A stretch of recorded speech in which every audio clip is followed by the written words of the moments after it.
Welcome to the Rent Party, and you're listening to the Rent Party Jam. The sounds you're about to hear are gonna make you get up out your seat and dance, dance, dance to this funky, funky beat.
On the one.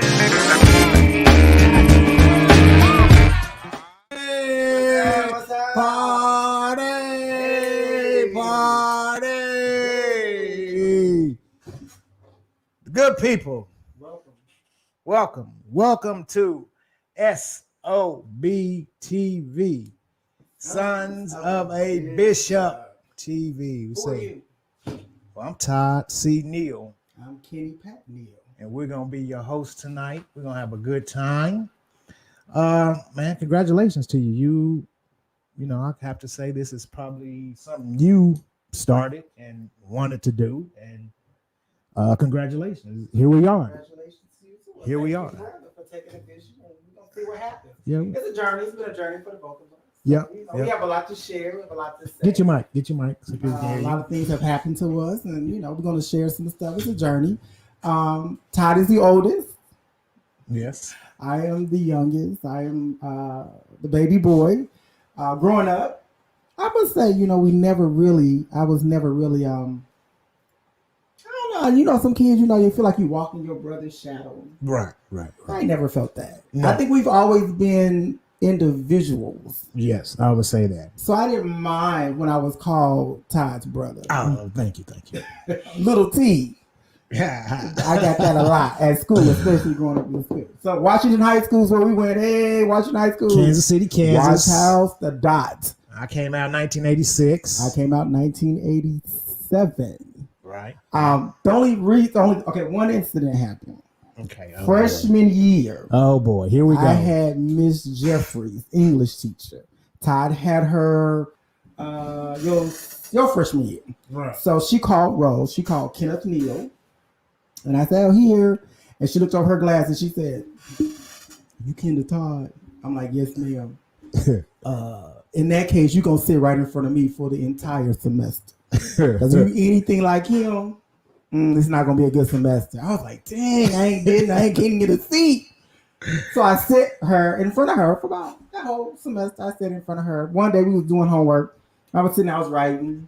And she looks over her glasses. I like you. I can't stand your brother. And she said, y'all got the same parents. I was like, yeah. And she said that, literally Todd walked by and said, hey, Pat. Miss Jerry said, Todd, get away from my door. I can't stand it. So that was like one time where I was kind of like, dang, Ty, what did you do? Other than that, we've always been individuals. Yes. We've always been individuals. But Pat, you got to understand the history with Miss Jeffries and why she didn't like me. She loved. We had a love-hate relationship. Miss Jeffries, she was who saw she was a comic. She like what we used to call playing the dozens. And so Miss Jeffries used to tell me, Todd, if you be quiet at the end of the class, we'll play the dozens. I was like, cool. Boy, I used to love that part. I think Derek Estelle was in my class. So one day we started playing the dozens and she would get into it. So I said, well, y'all, one day Miss Jeffries went to Kmart and the security stopped her because she shoplifted. And they patted her all the way down and they couldn't find nothing. Now, Miss Jeffries used to wear this big old afro. In the 80s, she still had the 60s and 70s afro. I said the security was patting her down and they told her, shake your head. She shook her head and the toaster fell out. Man, the class went bananas and the bell rung and I took off our class. Well, yeah, we're going to have some fun. Listen, we need you to hit the share button, hit that like button now. Comments, participate. We're going to have fun tonight. Let people know we on. It's S.O.B night, Thursday nights. Let your friends know. Please go ahead, comment, hit likes, comment, share. You know, if you're on YouTube, hit your likes, share, and comment. Subscribe on YouTube. Go to subscribe. Now, we got Dawkins and Dawkins here tonight. You know, everybody know. If you don't know who Dawkins and Dawkins is, Google them. They got new tracks out, get new music that's coming out. On our platform, we want to be able to help individuals, whether you're a small business, a national recording artist, organizations, helping you get the word out. When Anson and Eric come on here, I'm going to ask them to explain to us how important it is for you to download, stream, hit like. We're in a different world now. Right. So by you going on there, hitting like, and this is one thing I want to do too. When artists come or individuals come and business come on this platform, they see a response. So tonight I need you to go to Apple Music, go to Spotify, go to all those links and download Dawkins and Dawkins. You got me all up in your feelings. Hey. So make sure you do that for us and let's support each other because that's the only way we're going to do it, right? Right. So this is a show about uplifting, enlightening, telling truth, being transparent, being honest. And we're going to do it with a sense of humor because, you know, we a little crazy. No, I'm not crazy. Wow. Wow. No, I'm a changed man. He's a changed man. Lord knows I've been changed. So listen, some of the things we're going to do. Okay, we're going to do tonight. This is what we're going to do. We have some professionals here with us tonight. We're going to talk about mental health. Mental health month was last month in May. We're in June now. So we're still just now left May and mental health month. And we brought some professionals on. We're going to talk and find out, you know, what is mental health? You know, in the Black community, especially Black community, we always have this negative stigma on mental health. Of mental health. And we don't do that. That ain't for us. We need it. Yeah, so we got two young ladies on with us. They're going to help us talk to them tonight.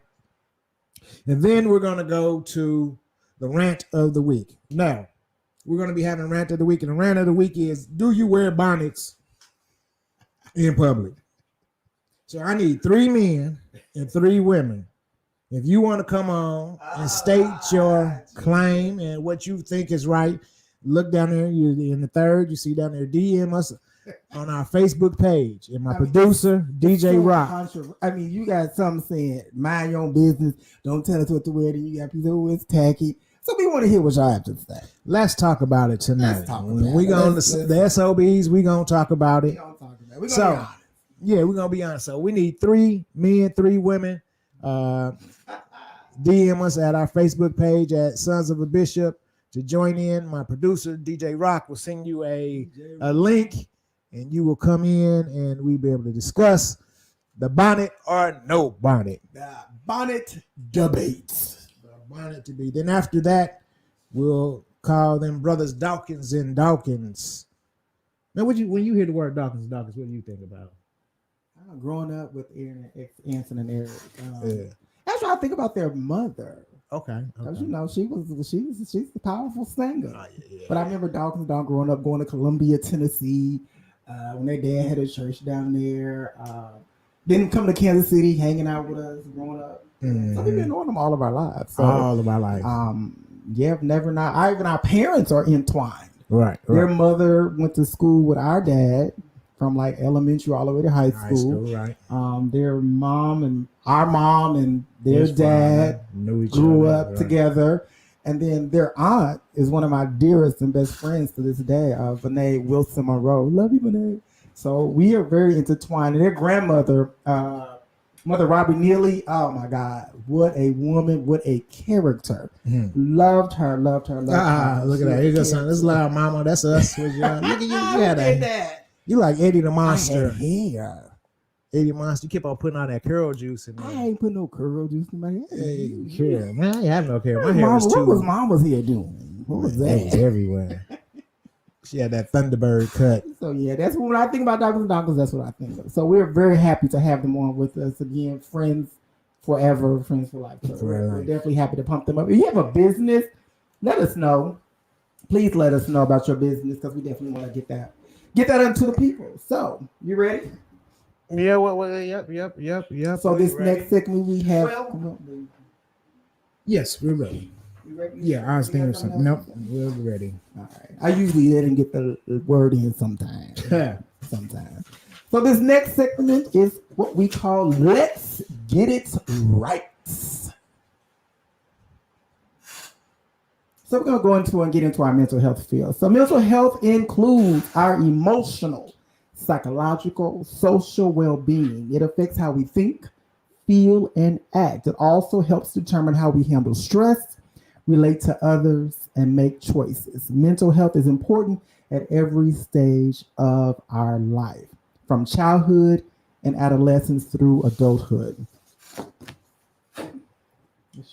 Over the course of your life, if you experience mental health problems, your thinking, mood, and behavior could be affected. Many factors contribute to mental health problems, including biological factors such as genes or brain chemistry, life experiences such as trauma or abuse, family history of mental problems. Mental health problems are common, but help is available.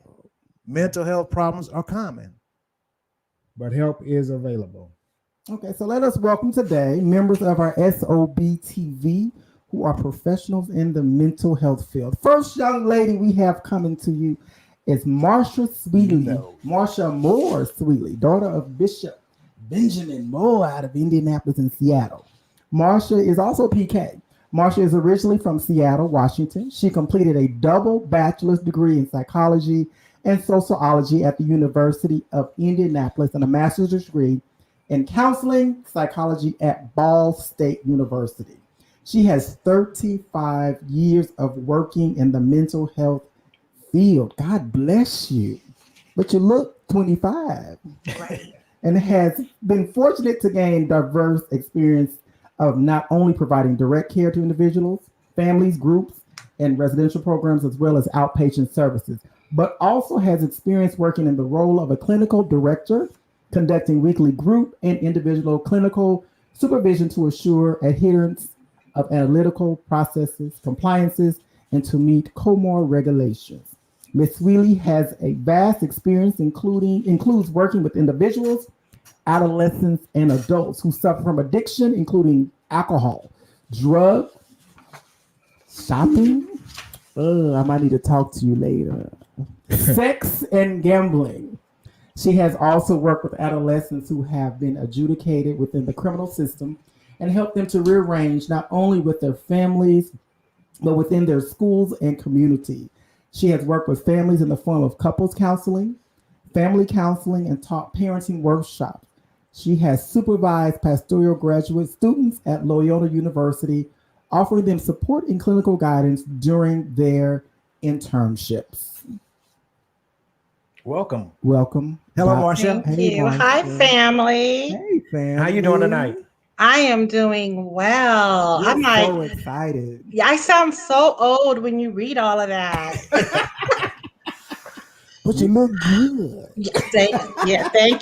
Thank you. Appreciate We are that. them, Clyde. We next for the upper room, Clyde. Next for the That's upper us, room. We're so happy that you're here. We good have to be here. history, so our history goes Yes. back to the age of what, 7? Yeah, somewhere in there, middle school or elementary. I don't know. Yeah. I mean, when we talked, you was like, was I bossy? As a kid, she was a little bit, y'all. Listen, all I knew was I was the youngest, and when you all came to visit, I had 2 more brothers to boss around. Little brothers. Yes. We're so glad to have you. Welcome. We're glad to have you, Mom. Thank you. Thank Thank you. you for Good to being be here.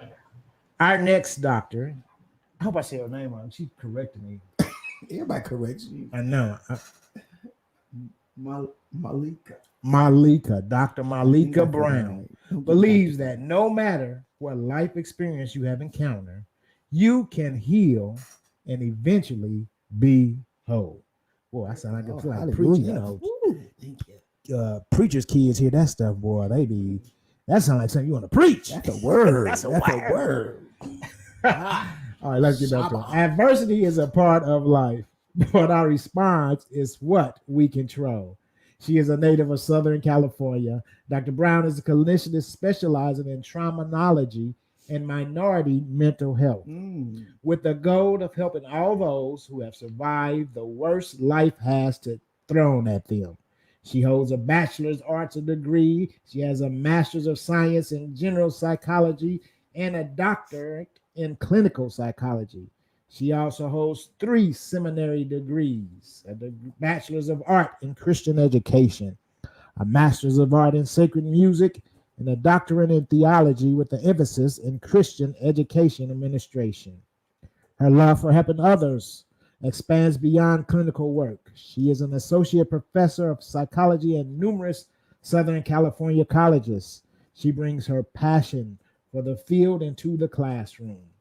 Dr. Brown is also a social justice advocate and an anti-racist who desires to do her part to rid the world of social injustice. She champions for minorities understanding the journey personally. Dr. Brown is a sought-after speaker and motivator. You can catch her on one of 2 of her podcasts. The first one is called Transforming Your Life with Dr. Malika, a mental health and wellness show. Or her second show is Malika Uncensored. Uncensored means she might cuss in that one probably. A social issue and current event show. Both can be found on Apple Podcasts or whenever podcasts are found. She is the author of 3 books, with the most recent release, Free Indeed, a 30-day on the journey of something I've been working a lot on lately is forgiveness. Available purchases on the website www.malikaMBROWN.com/store. Would you please welcome S.O.B. She is a D.O.B., a daughter of a bishop, Dr. Brown, to our show tonight. Thank you, guys. You guys are hilarious. Welcome, sister. Thank you, sir. Doctor. Yes, he needs it. I'm gonna start preaching on your intro. I almost caught something. It wasn't the Listen, the minister in me never goes away. Yes. Well, we're glad to have you here tonight. Thank you so much. Thank you. We're going to start this off. Both of these ladies will be joining us from time to time to come on here and speak in this segment, Get It Right. And the Get It Right segment is where people can get it right with someone. You know, I have this thing where I haven't shared with you guys that we want to also let people get things right in relationships. You know, a lot of times people want to make a public apology. Sometimes people would like to ask for forgiveness on a platform as such. So that'll be something we'll talk about later. But tonight, we want to just start off with basic 101 in mental health. And I'll start with you, Dr. Brown. Let's just say me and Pat, we are new patients. Probably should be on your list sometime soon. Yeah, We'll see. see. What We'll is it? see. What is it that you tell an individual? Let's just speak in layman terms tonight. We got a lot of people here that never really spoke to anyone in mental health. Always have been, I don't need it. Right. We've never had it, and we're going to talk about that later too. What is it that you say? 101, give me your definition of what mental health is. Your mental health encompasses your emotional, psychological, and also social well-being. And so we talk about health, we're talking about being in the best condition as possible or optimum condition. So when we're talking about mental health, you want to make sure that you're protecting all of those areas and doing what you can if there is an injury or an issue that derails that to make sure you get back on the path to being, in the best optimal condition as possible. You'll probably never be able to regain who you were prior to the incident, but you can do things to understand the experience, to work through the experience, and to possibly be better on the other side of it because of the information that you get and the tools and resources that you'll get from that experience.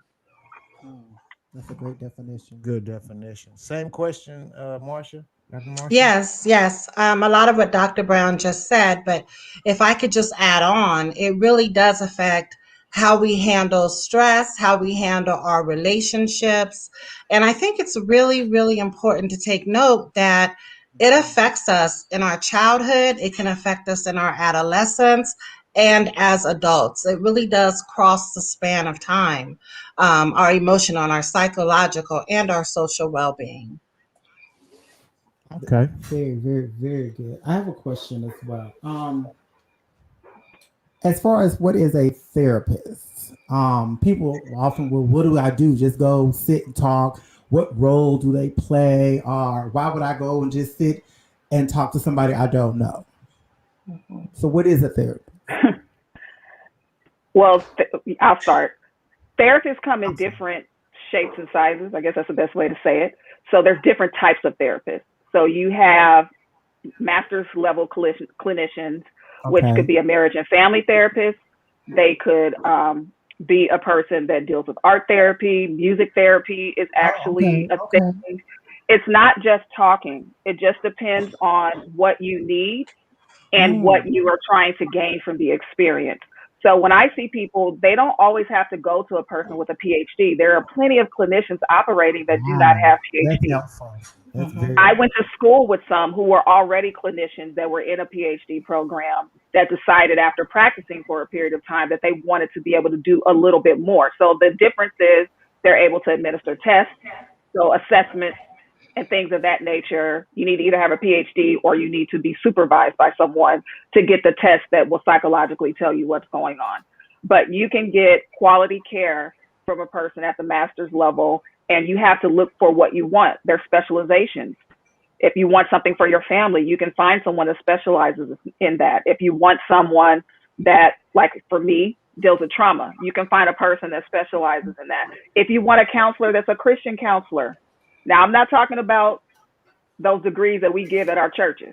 I'm talking about an actual regionally accredited institution. She just went off. You know that, right? She just went off. Okay, shots fired. But they have an actual degree. For example, Fuller Seminary is a religious institution, but they're also regionally accredited by the U.S. government. So their degrees are recognized secularly for those types of things. You can get a person that is Christian, but also is a clinician and an expert in the psychology. So it depends on what you need. They're a resource. They're a tool. That's what I tell them. I'm your resource. I'm your tool. Right. Okay. That helps. That information helps. Go ahead. Well, I think it's important. I love what she said, that there are different therapists come in different shapes and sizes, I guess. And so, like she said, psychologists, or sometimes they are social workers. Sometimes they're at the master's level, the bachelor's level. I think what's real important to understand too is when you think about a therapist, they're the person that helps to treat you either via communication or through interaction. Why do I say interaction? There are so many modes of therapy. Dr. Brown mentioned music therapists. There's also art therapists. You'll find children that are struggling to use communication like we would normally talk. They do better with drawing. They do better with artwork. There's another, it's I don't want to say it's new, but it's kind of more of a newer type of treatment, but it's been around for a while. It's EFT, where you'll find a therapist. It's kind of like the psychological acupuncture where they do tapping. And it's very interesting. I'm actually looking into it more and more, but it's where you tap on an individual's meridians, like right above their eyes, right under their eyes, right up at their chin. Okay. And it literally opens up energy wherever that stress is locked in at. So there are so many different types. And I think it's real important that if you're shopping for a therapist, to be able to know how to ask the questions of what am I looking for? I was dealing with a client several years ago who had a lot of trauma, a lot of abuse. And honestly, I felt like I needed to refer her out. Good therapists know when to refer out to. Wouldn't you agree, Dr. Brown? They know when it's like, it's above my pay grade. This is not what I specialize in. This client was dissociating and literally leaving the room, not present, splitting in her personality. And I had to refer her to more of a trauma specialist because that's not what I focus on. So as it began to get deeper and deeper, it was time to refer out to someone that was more of a specialist. So definitely ask the questions. There are so many different types of therapists out here to help. Let's talk about, okay, we've talked about a lot, and I know some people probably like, you guys have, went above my head, I want to bring it down to, let's go to, the elephant in the room. Why is there such a negative persona in our community about mental health? And what can we do to make people aware of it and what it benefits us as a community? Okay, I'll jump in here, and then Dr. Brown, cover me on whatever I'm leaving out. I got you.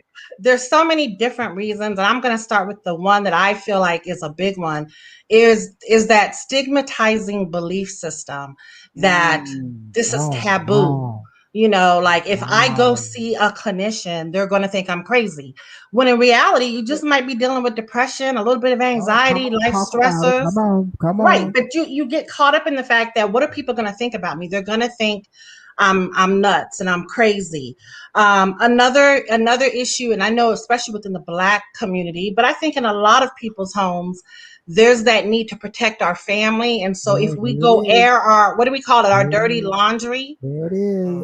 We don't want to make it look like our family has failed internally. Don't make me mad. We don't want to say mom might have been a little broken or dad was a little broken and it messed me up, because that looks like betrayal. So that's another reason why people don't go. Another one is there's this belief, and I don't know if it's really talked about, but sometimes it's the belief that psychotherapy or counseling was designed by the white man, made for the white man. But in reality, there's a lot of colored therapists. There's so many of us in this field working as social workers and counselors. So some of that with just education, letting them know that there are people of color that understand the culture can work for them. Because a lot of times there's that stereotype that it's an older white male.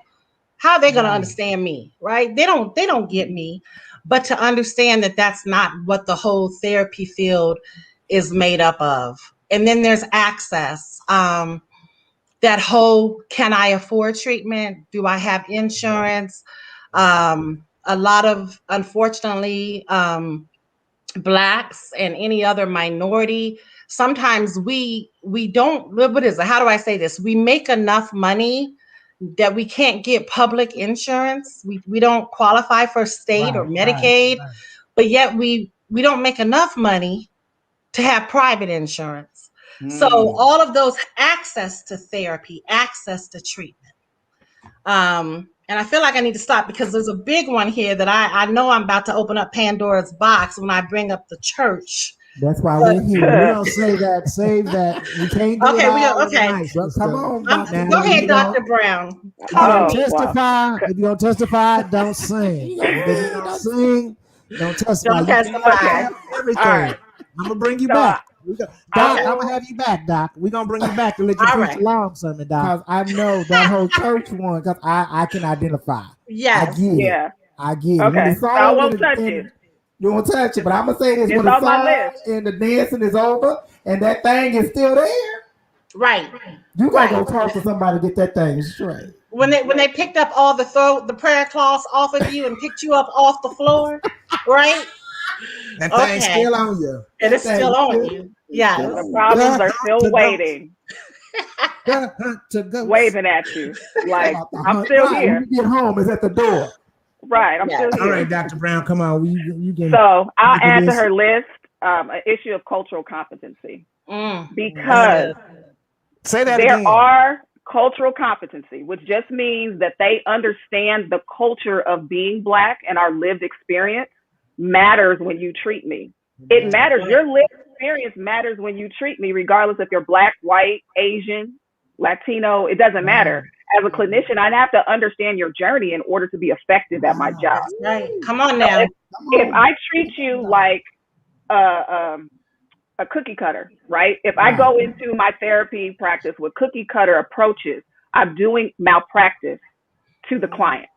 You need to treat each individual that comes to see you as an individual with journeys, experiences, thoughts, things that have all influenced how they are now currently sitting in front of you. And I think that the cultural competency piece is really important. Yes, there's a lot of us out there, but in the field, there's only about 2% that look like us. So the challenge is you may not be able to get to the Black ones because they may be full. Their client roster might be full. They might not be taking more people. But you can ask the right questions to make sure that if you get a person of another ethnicity, that they're culturally competent and will treat you the way you deserve to be treated and care. To cross over, to give you an example, let's just go into medical care. One of the issues that Black women have, especially when they're pregnant and they're delivering, is that doctors don't hear them when they're telling them something's wrong. They make them feel like they're exaggerating, they're complaining. It's a cultural issue.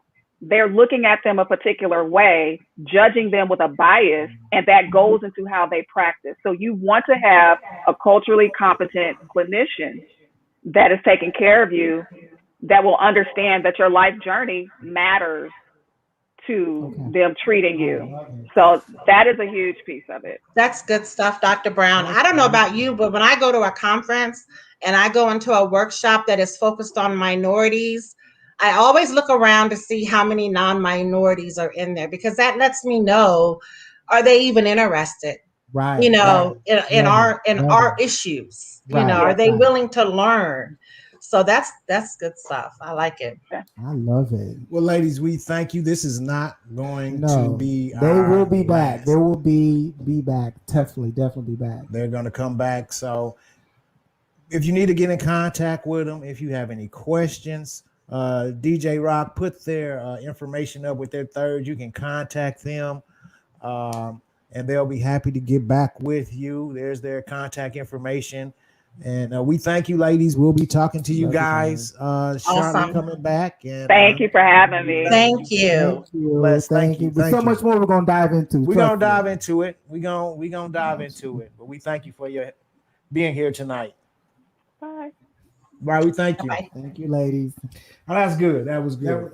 That was good. You almost got a little breakthrough there, Ty. Yeah. A little breakthrough there. I'm gonna keep talking to them doctors. I probably need some help. Oh, probably. I probably need a little help. We're DJ Rock. What's happening, bro? You what we looking like? Is our VIP in the room? Well, listen.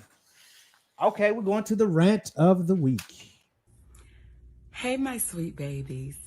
So, it took me a minute to say what I'm getting ready to say, because I want to make sure I'm not saying it in judgment, and I want to make sure I'm saying it from a place of love.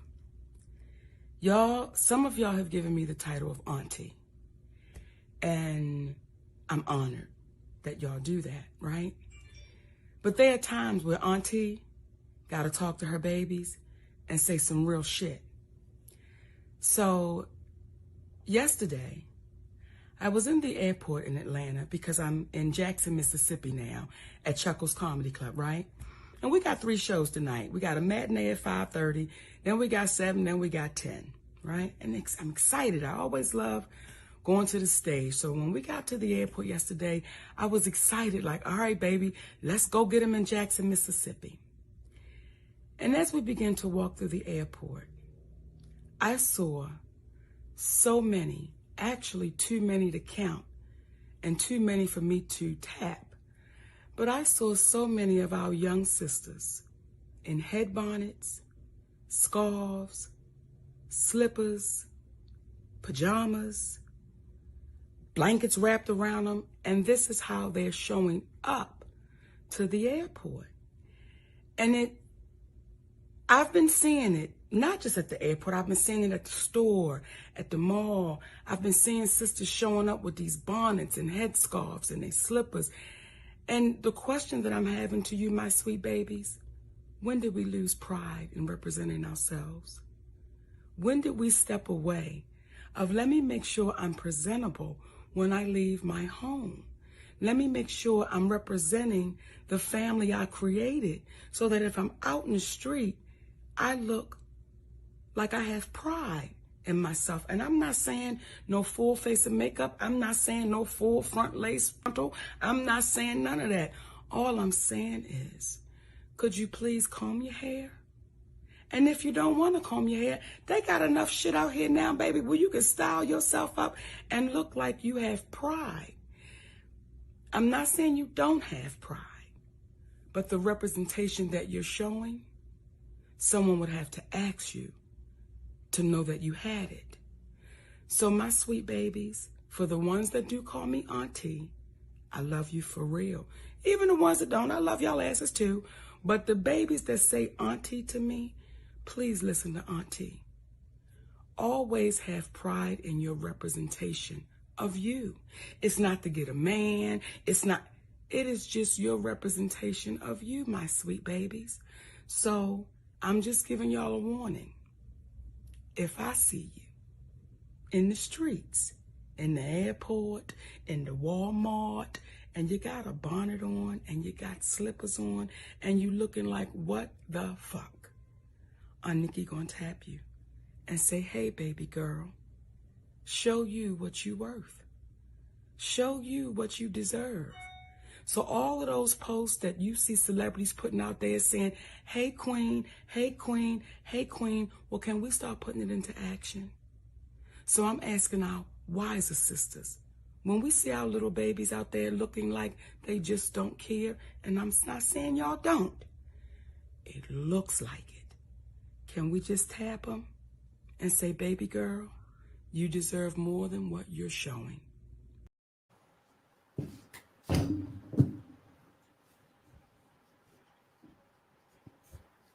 Look here, Spirit Airlines. You ain't gonna be making us change. Man, how in the world? What in the world? What would make y'all think this is okay to wear outside? What in the world? Y'all supposed to be queens. This is not a crown. This is not crown, Pat. You worked in the airline industry for 16 years, 18 years as a flight attendant. Tell us, help the people. Is this proper protocol? No, it's no. I don't know what else to say. I'm sorry. I mean, I know this generation, we can wear what we want to wear. Why everybody's judging us and we can do it. No. Because when you get on, normally I'm usually the only, 9 out of 10, I'm going to be the only black flight attendant on a flight. and it's embarrassing. I'm just gonna say it because I'm gonna get questions. Excuse me, Kenny, what is that they have on their head? Is that some kind of hairdo? Is that some kind of hairstyle? Because I keep seeing, and a lot of times these people, they don't know. But I'm thinking, your hairdo can't be that bomb under that bonnet. I'm sorry, it can't be. Yeah. Now I kind of figured out why so many women is wearing these in the streets. Get this one right here, Ryan. She fine. That joker is fine. I think a lot of y'all women is looking at this and saying, "Oh, that's what we look like." No, this is not. See, they need to get some real women up in here that represent what this look like. Here go the other one. They making these girls too. Look at she trying to be sexy. She got her. She got her lips She's out. smizing, as Tyra would say. Man. She's smizing. See, they need to stop this. They need to get some real people. Ladies, y'all stop this. This is, I agree with Monique this time. Y'all need to stop. Wear your bonnets at home. Some of y'all have to wear bonnets. The men here, they gave me a list. Reasons why we need y'all to wear bonnets. That hair you bought is cheap and it stank. So you need to wear it. He said he tired of smelling that cheap weed. You can't even afford real bundles. Now, ladies, listen. Now, when you wear these to bed, sometimes if you can accessorize them, make them look good. How are you going to accessorize them? No, and wash them things. Buy about 4 or 5 different ones. Wear different colors. Don't wear it until it's so oily and you stank. Yeah. So y'all take these off. We gonna let these go. All right. That's our rant of the week. Yeah, that's what they look like. I feel like that's what it feels like. Yeah. Now listen. Here's some other segments we're gonna be doing at S.O.B TV. We're gonna be Get It Right segment. We're gonna have hot social media topics. A segment where we will have regular folk status. And we'll talk about interesting dialogue happening on people's Facebook, Instagrams. S.O.B TV talent search. We're going to be giving away some money for a talent show. We're going to find some people that can sing. And we know a few people, so maybe you can get something. Who knows? Finding love with S.O.B. We want to find some senior citizens. Do you have some senior citizens that need love? We're going to hook up some seniors. So your mama, your daddy, your grandma. We want to hook up some old people. We're going to hook them up. Great Uncle Joe. Listen, we need you to hit like, share, go to YouTube, subscribe. And let's take these things off. Let's get ready. Let me get my hat on. We got company coming. We got company right now. All right, it's company time now. We ready to rock and roll. Ladies and gentlemen, you got yours. We're gonna read it. You got yours, your Dawkins and Dawkins. I have my Dawkins and Dawkins. Anson and Eric Dawkins. Brothers Anson and Eric Dawkins begin their gospel performance careers as children, teaming up with their mother, Charlene, as a trio that appeared at revivals headlined by their daddy, Roy C. Dawkins, a Pentecostal preacher, which makes them SOBs. As teens, Eric also learned to play piano, while Anson studied drums and trumpet. They both ultimately joined the band Commission before breaking away as Dawkins and Dawkins in 1992, signing to the Benson label record their self-debut LP, a fusion of contemporary gospel with overtones of rap and R&B. The brother duo started making music professionally in 1993 with the release of Dawkins and Dawkins by A&M Records. This album was awarded an 8 out of 10 from Cross Rhythms. Their sequential album, Necessary Measure, was released by CGI Records in 1994. The album was gained award. They released their third album, Focus, in 1998 with Harmony Records. The album would be awarded 9 out of 10 by Cross Rhythms. The album charted on Billboard Top Gospel Album chart at number 10. They would not release another album until 2011 from now on, which was released by Light Records, a division of E1 Music. This time, the album charted at number 2 on Billboard charts, gospel at number 4, while it placed number 43 on the independent album charts. Ladies and gentlemen, boys and girls, welcome to S.O.B TV, Sons of a Bishop TV's Our People, Anson and Eric Dawkins, better known as Dawkins.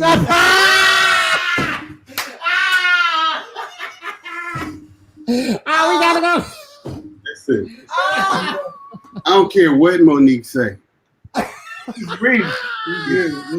If I get up at 4 o'clock in the morning to catch a 6 o'clock flight, all bets are off.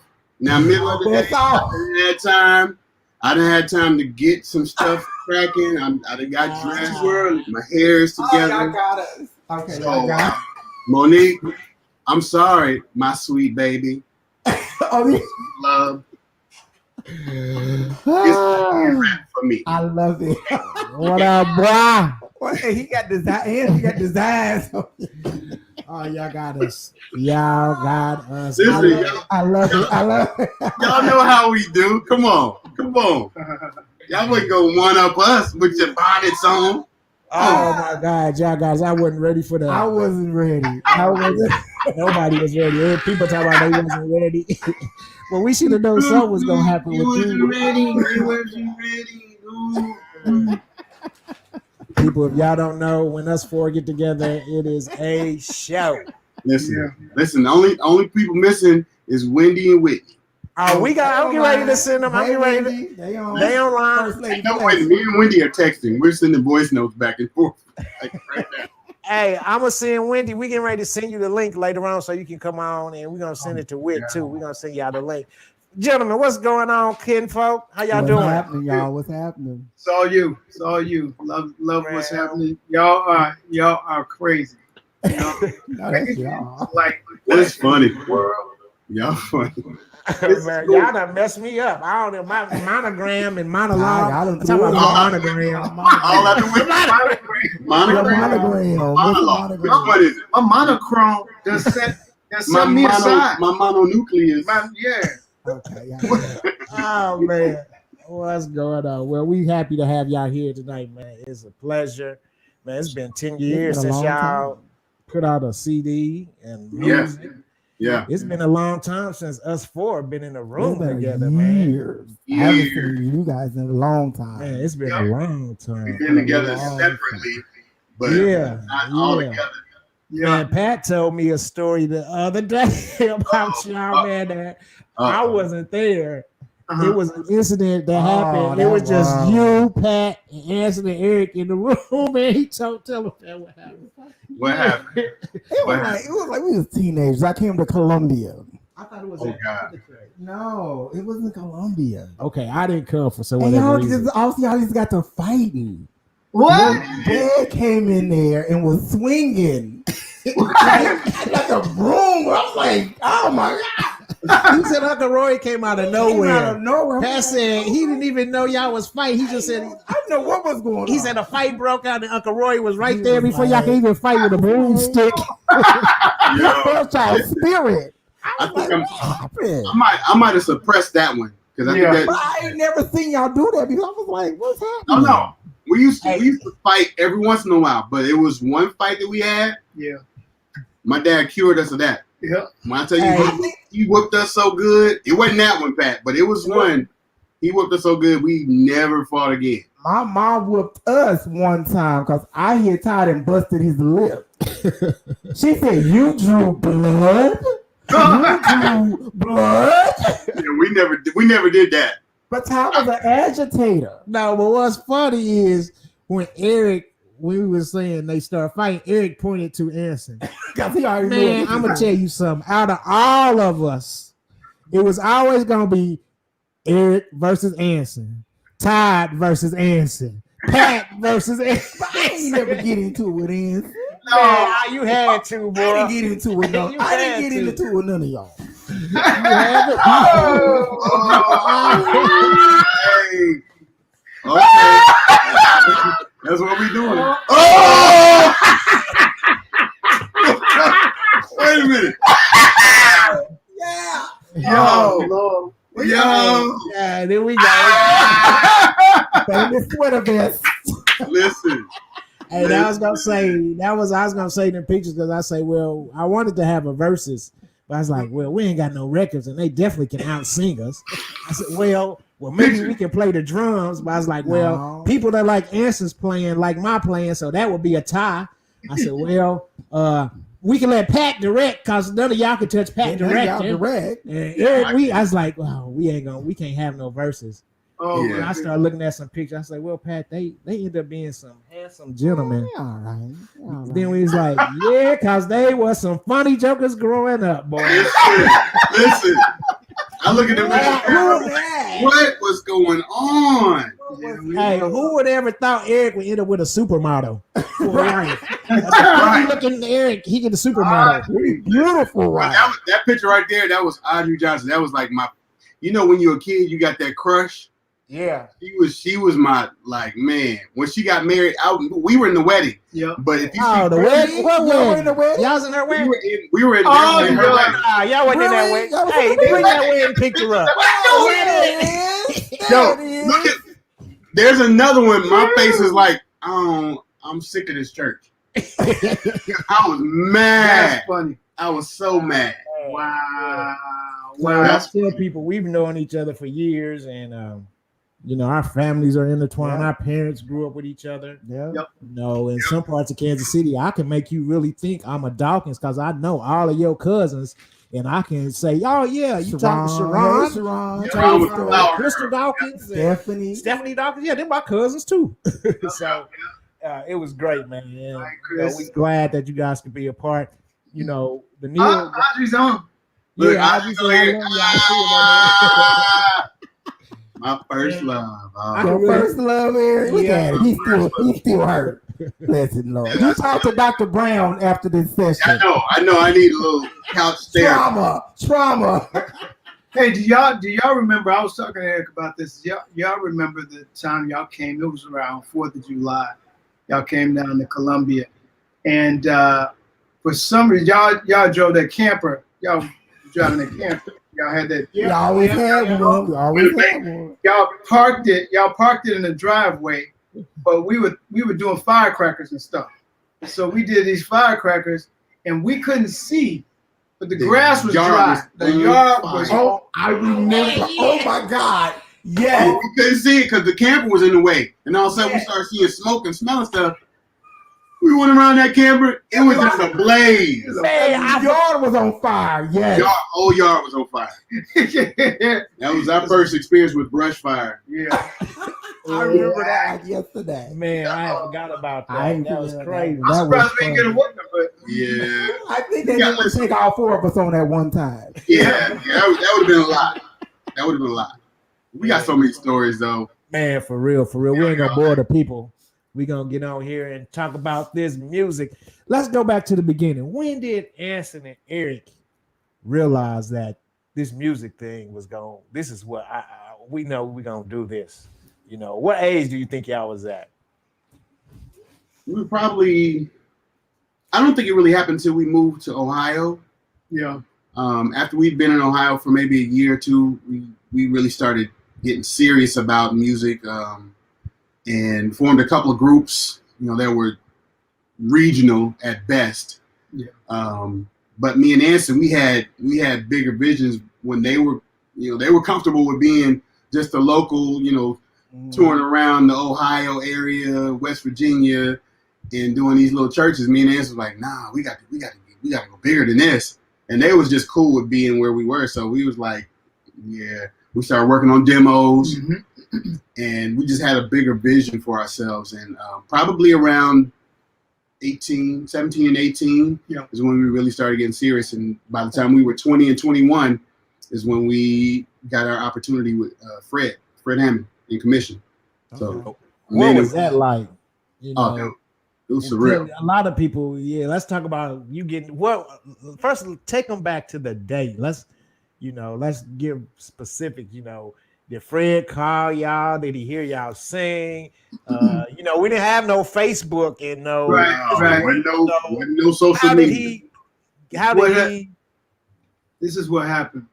We were going to play and sing with Liz Lee from Indianapolis. She was doing a show in Columbus, and we went up to Detroit to practice with the band.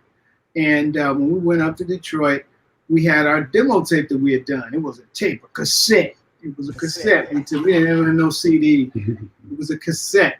So we let her hear it, and she was like, "Oh, we need to get this to Fred. Fred needs to hear this, right?" So she took us over to Fred's house.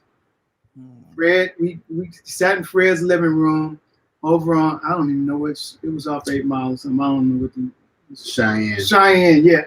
Was it Cheyenne? Yeah. Yeah. So we got over there, and he popped the tape in. He had this nice system and everything. You know, we in the room with Fred Hammond, popped it in, and he starts moving with it and everything. And he's like, "Oh, we need to get this. We need to get you guys in the studio right now."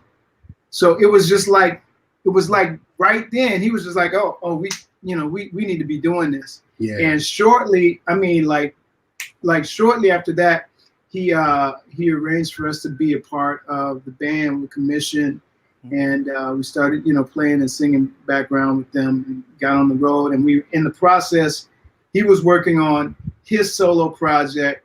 We got to write and work on that, and he helped us do our demo professionally, because what we had done on an Ensoniq EPS. It was awful.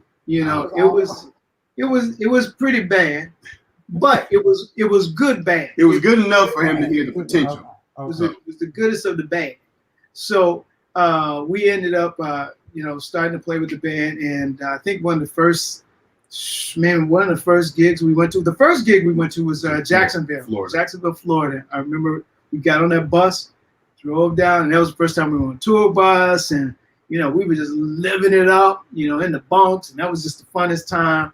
We got down there and did that gig, and then not long after that we were in London, and we were just touring all over the place because Commission was doing their thing. We got to How long were you with them? We were with them for 3 years. Yeah, 3 years. Yes. They was hot. Y'all went there when they was in that peak and that hot. Number 7. That was That's their biggest selling record. It's number 7. So we were right there.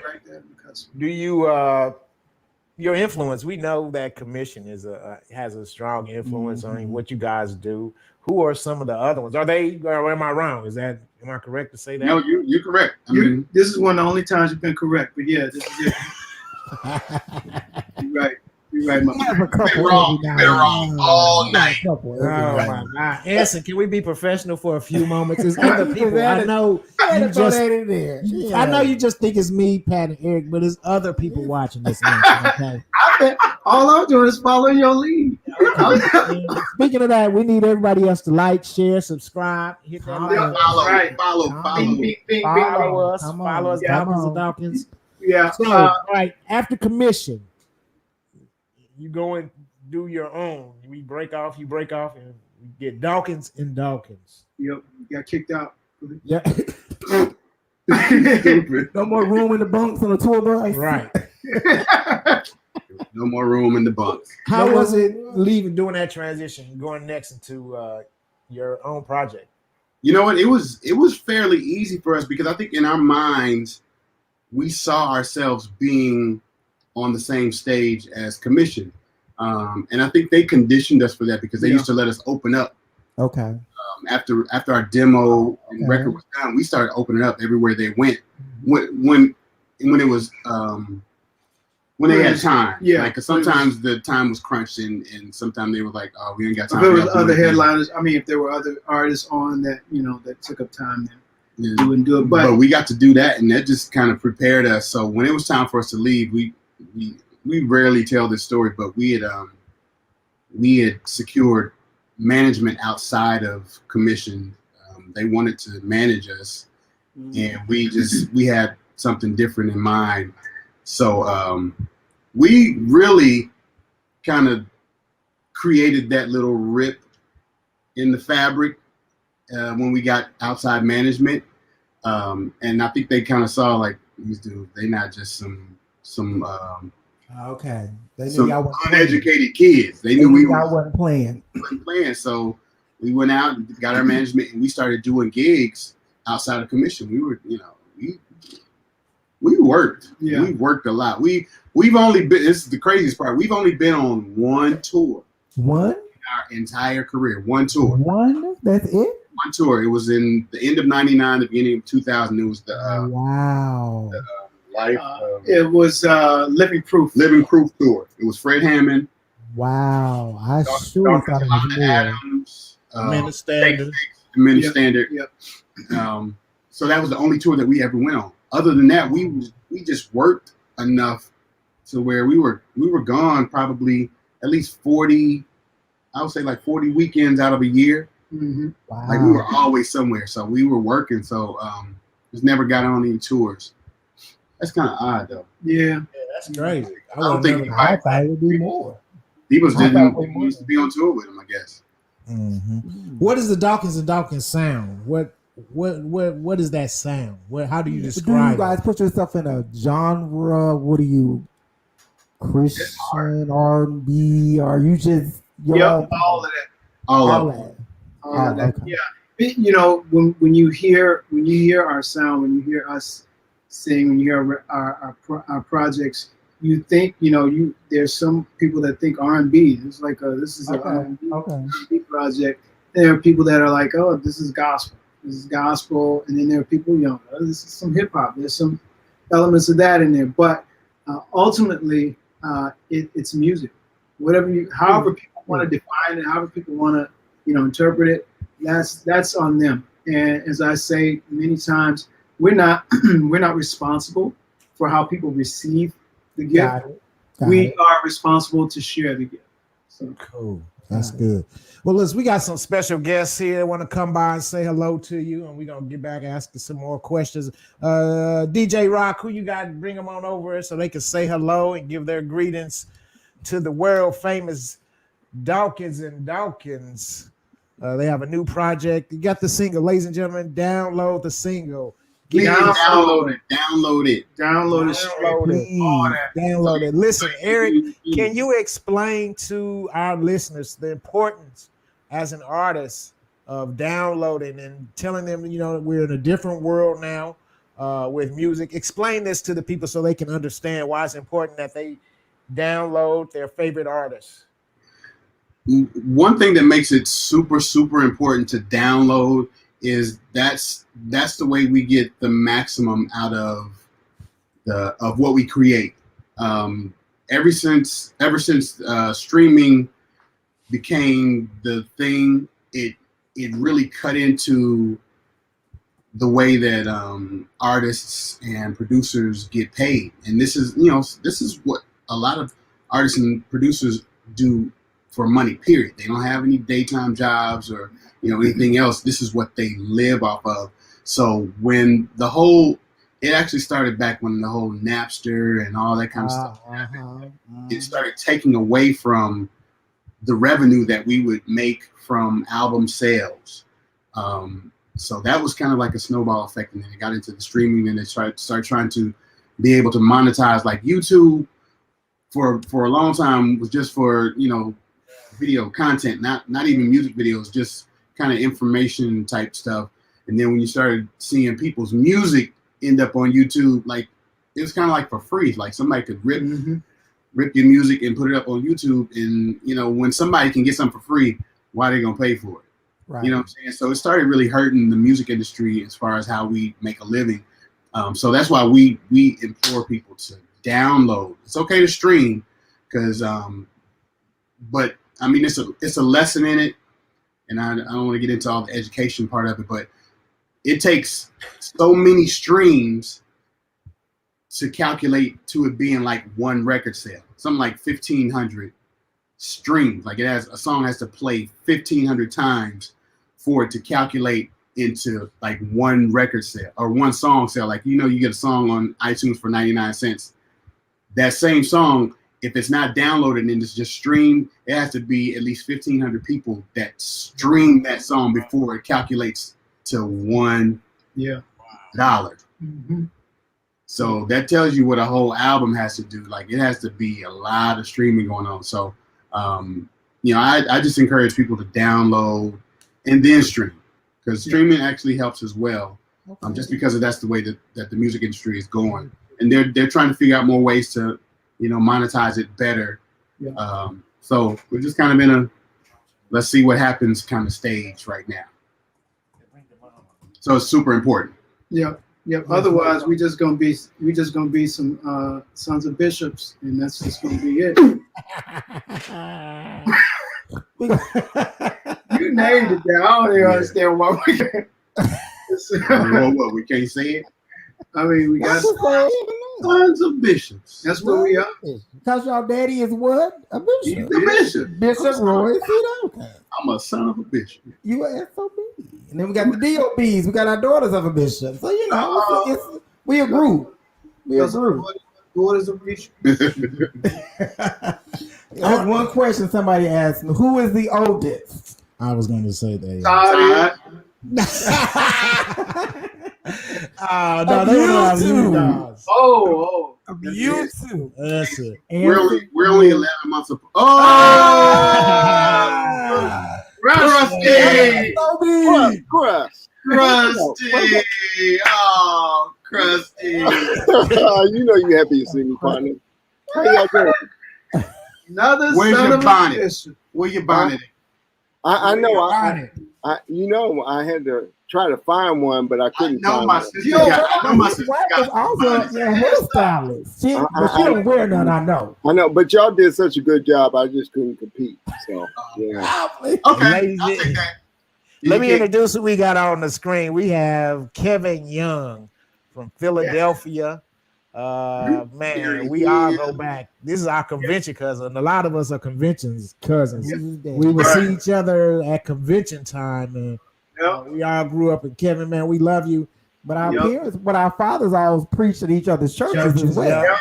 So we would go to Oklahoma when your dad was in Oklahoma, Kevin. Yes. Columbus. So this is we family. We family. Yeah, I counted. We would probably see the Dawkins maybe 5 times a year. It was gonna be Thanksgiving, summer, Christmas, real. October. We were going down there for your church anniversary. But y'all came to Kansas City. Yeah. We gotta bring Kev on. Say hello. It's good to see you, Kev. Oh man, it's good. It's good to see all of you. Pat, it's good to see you. What's happening? Anson, it's good to see you. Yeah. Todd, it's good to see you. You too. You changed now, man. Kevin done changed. He done got a pastor now. He done changed. Oh no. Kevin changed. He done changed. He don't probably no more. Hold up. You know, it's funny because I remember it was maybe 4 years ago now. Kevin and Yane were at there. I just saw it on Facebook or IG, but they were somewhere, and Yane started singing happy birthday to Kevin, and she held that note. Kevin turned and looked his face. Yeah, it was like the whole birthday was like I was like, oh. He told me about it. I watched it. I was like, yeah, but why you do that, man? Why y'all do that? Don't answer, Kevin. Don't answer. Plead the fifth. I don't even know what y'all talking about. That's even better. I don't even celebrate birthdays anymore. I'm gonna tell my greatest Kevin Young story. Wait. Only. I didn't get any clearance for this. I ain't get any clearance. It's the save part. I ain't gonna tell you about the save part. Thank you. You got a pass, Kevin. You got a pass. Thank you. As a preacher's sons, they felt safe with me. Me and Pat, we were safe zone. We ain't snitched on nobody. You can come and cuss with us. Anson and Eric could not cuss. They terrible cussers. I didn't cuss. Anson and Eric, they would cuss every once in a while. Mm-hmm. Now, Eric, he had to start cussing because hold on, let me tell y'all this story. I'm everywhere. What are you talking? Somebody told me yesterday. They said Eric Dawkins. Okay, me and Eric got an opportunity. We got a great opportunity to travel across the country to stage plays. That was crazy. How we grew up with each other. And then years later, here we are in the biggest, the baddest show in the country, and we starring in it, right? Yeah. So Mike Matthews, I talked to him the other day. He said, "You gonna be talking to Eric Dawkins?" He said, "Man, that Eric Dawkins, he made the R&B superstar singer so mad he wanted to fight Eric every night after the show." Cause see, it's customary when you in a show, if you are a star, the superstar is supposed to be the brightest star. Not on the stage with Eric Dawkins, ladies and gentlemen. No. He was killing this R&B pretty boy singer. He Don't you say it. Don't you say it. I ain't gonna say his name. I'm not gonna say the name because y'all might be cool now. But we are cool now. Yeah. But we had a moment. We had to talk about it. Man, Eric, Mike said you was killing him every night. Mike said if he would have fought Eric, I was gonna fire him because Eric was killing that show. Yo, listen, that's how we had to do though. Like, you know where we come from. Yeah.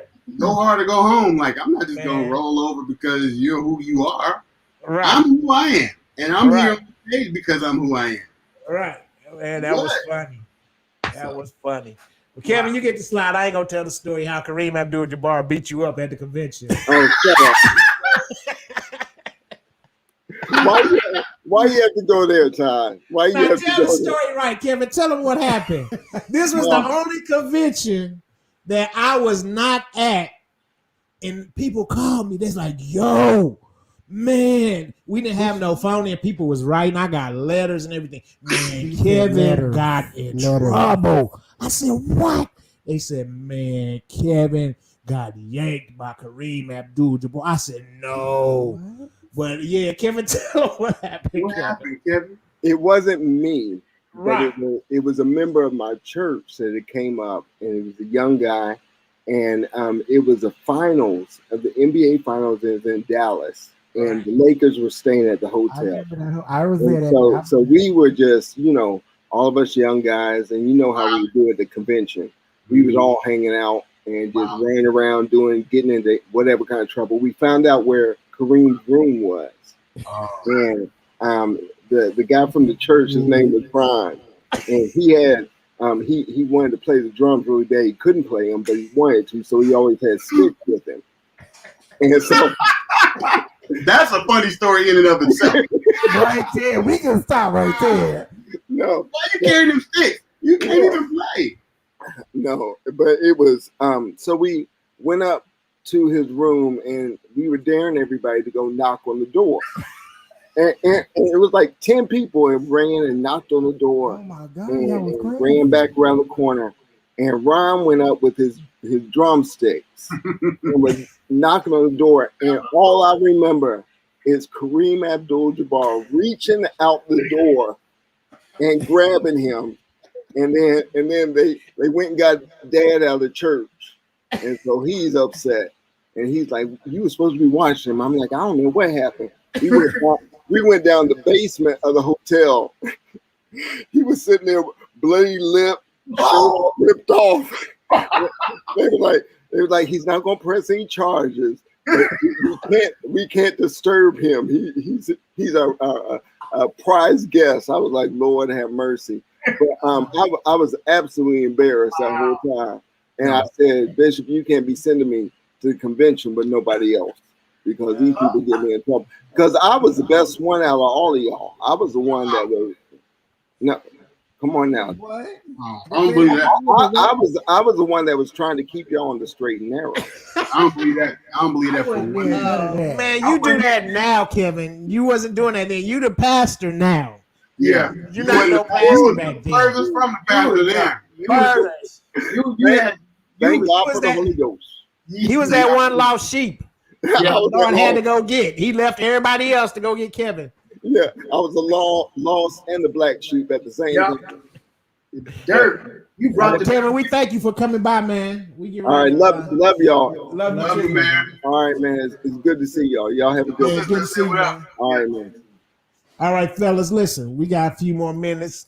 Let's see what let's bless the people with some music, drop some samples, and let them see. Now, when will the project be released? Soon. So Soon. what we got to do to know when? Pay attention. Pay attention to what? Social media. These bonnets. Social media. These bonds. What's the name of the project? Never gets old. Never gets old. The Dawkins never gets old. Yeah. All right. What we getting ready to listen to now, E? What you want to hear? You want to hear something up? You want to hear up tempo? You want to hear? Let's hear something up. Let's hear something up. I can give y'all an exclusive of something that we just did. That put it on. Come on. Put up on that thing. World premiere. This is a world premiere.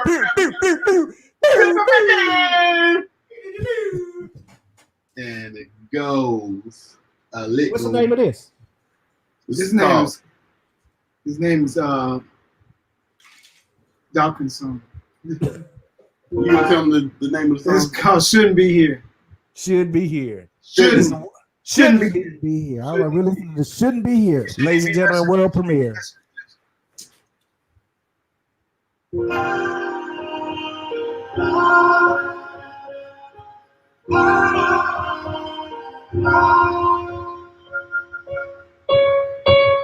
I can chalk it up to grace.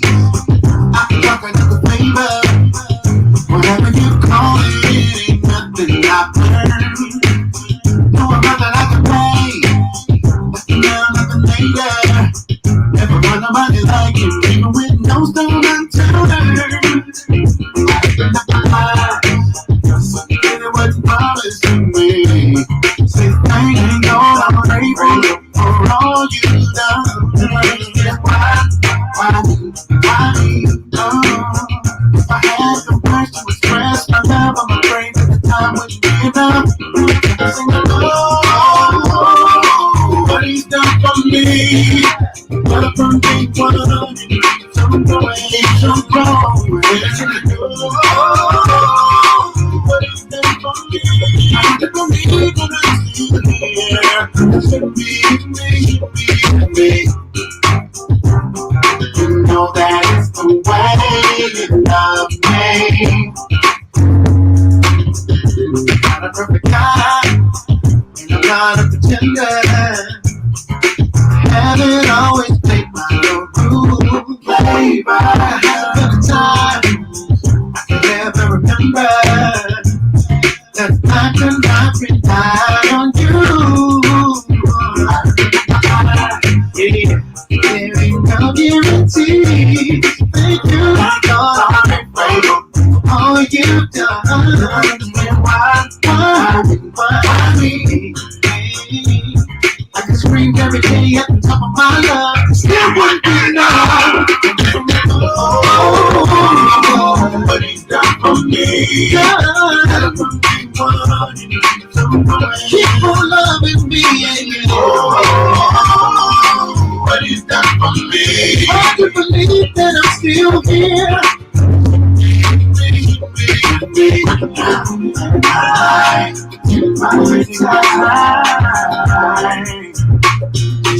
Meditate on how far we have come.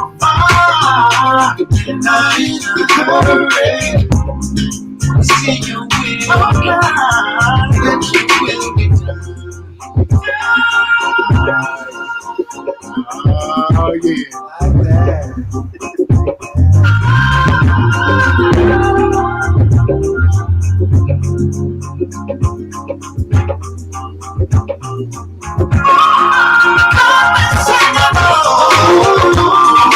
What he's done for me. He's done for me. He's so growing, yeah. What he's done for me. Hard to believe that I'm still here. Me. What he's done for me.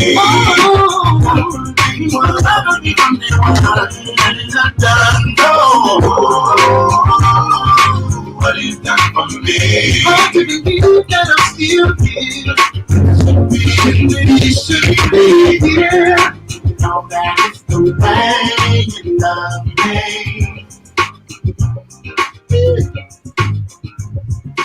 Yeah, the world premiere right here on S.O.B. TV. Yes. Y'all put in the comments, hit the like buttons, let Dawkins That's and gonna be Dawkins, my new y'all like workout that. song. Let them know, show them some Since I don't love. run like Anston. I can't run. Nobody That's not my runs like ministry. Anson. Yes. Nobody runs like Anson. I can't run like no. No. No, Anston, I admire you. God bless your Yes. running ministry. Man, we Yeah, thank yeah. y'all for tonight, man. It's Yes, been sir. a great pleasure. Good to see y'all. Good to see y'all. Listen, man. go download their music. The single now is called In My Feelings. In My Feelings. My Y'all feelings. up in my feelings. If you have not downloaded that song, you need to get it. It's one of them songs where you lean with it. Yeah, absolutely believe With it. it. Rock with it. It bounces. I like that, I love brother. that song. Yeah. Man, we But love y'all. Y'all know, huh?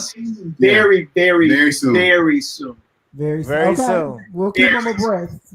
Yes. What's the name of the project again? It's called Never Never Gets Gets Old. Man, listen, SOBs, y'all know we love y'all. Love you guys. We go Love back y'all like too. Cadillac seats, man. Yeah. Setting the yard on Hey, fire. setting the yards on fire. Riding in the motorhomes, riding on them bus rides between Kansas City and Columbus, Tennessee. Hey, y'all doing a video this Saturday, tomorrow? We're doing a video tomorrow. Tomorrow? Yeah, we'll be out in the desert. So pray for us. Yeah, it's gonna be hot. It's gonna be 100 plus tomorrow, but we're gonna be out in the middle of the desert shooting the video. Yeah. We got y'all. All right, we got As soon y'all, as man. it drops, we'll let them know on SOB.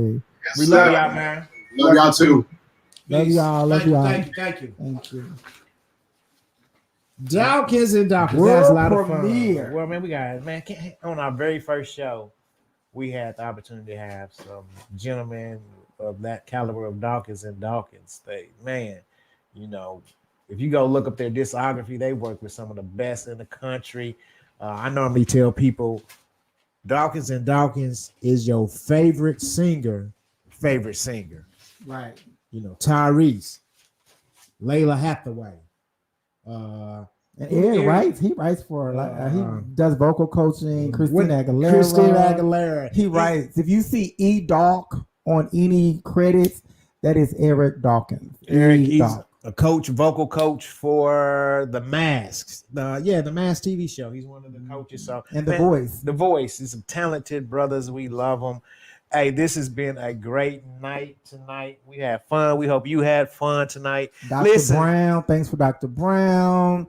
Marsha Moore Sweely. We love you all. Thank you so much. Man, we thank y'all. Come back next. We're going to be, like I said, hit the like button, subscribe, share. comment. Join us on next week. What's up, man? I'm late, man.